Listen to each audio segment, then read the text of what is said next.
To finish up our discussion of GPU architecture, let's talk about GPU convergence. This is how GPUs and CPUs are coming together. So CPU and GPU architectures are quite different, as we talked about this. GPUs are throughput optimized, that is, each thread can take a long time, but we've got thousands of threads. CPUs are the opposite. They're focused on latency, so we want each thread to run as fast as possible, but we've only got a few of them. So very different optimizations here. And we saw that these have different impacts on how they're built. So GPUs have lots of wimpy cores, CPUs only have a few cores, but they're much bigger, much faster with all this extra stuff to make the individual cores faster, whereas GPUs just figure you'll do lots of work in parallel, so you don't have to make each one faster. GPUs, as a result, are great at regular math-intensive work. Got lots of ALUs for math, but little hardware for control.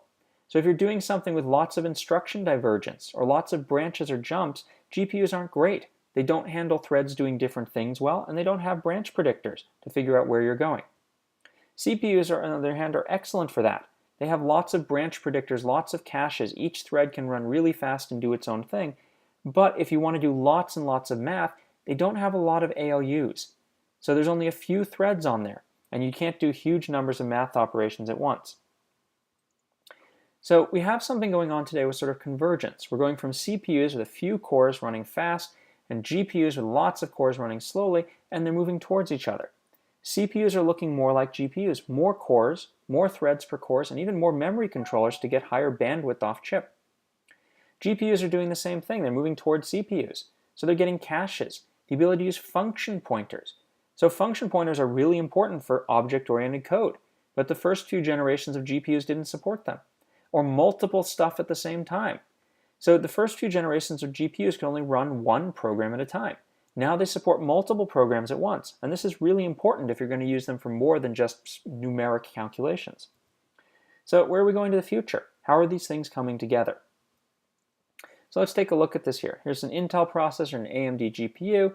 If you look at how we've been moving, here's a Sun processor. So Sun is adding lots of cores and lots of threads, and they're adding lots of threads for the same latency hiding effects that GPUs want. So they're adding this to CPUs. If you look on the other way here, NVIDIA is going a lot closer to GPUs. To CPUs. They added caches for the first time to their GPUs not that long ago in order to let you get good performance on things which need caching, and they allowed you to run more than one program at once on the GPU. What's sort of the holy grail of this? Well, AMD claims it's their Fusion thing here. So their Fusion has 4 CPUs on it and a whole bunch of GPUs. And if you can put these together, they can work together very well. The parts of your program that are best for GPUs can run on the GPU, the best parts for the CPU on the CPU, and they can communicate quickly. And there are other things out there. So the Sony Cell processor, which is quite old, looks a lot like that as well. It's got these data parallel processing units down here and a CPU up here. We've also got Intel Xeon Phi with lots and lots of these x86 processors. Each of one does lots of SIMD or vector work. So there's some interesting things going on here. What does this convergence mean for you if you're looking at programs?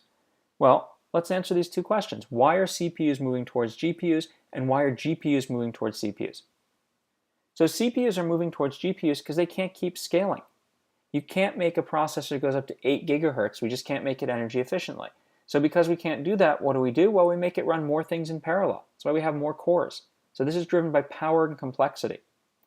Why are GPUs moving towards CPUs? Well, CPUs are easier to program.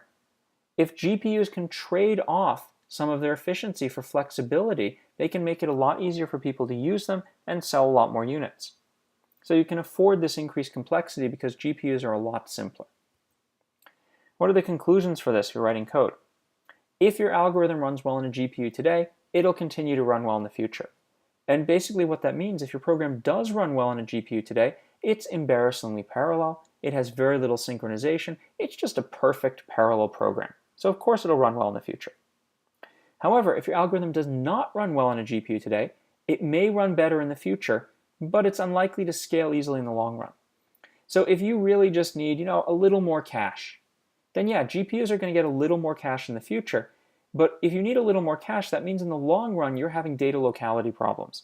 And that may make it hard for you to scale up to thousands or tens of thousands of cores in the future.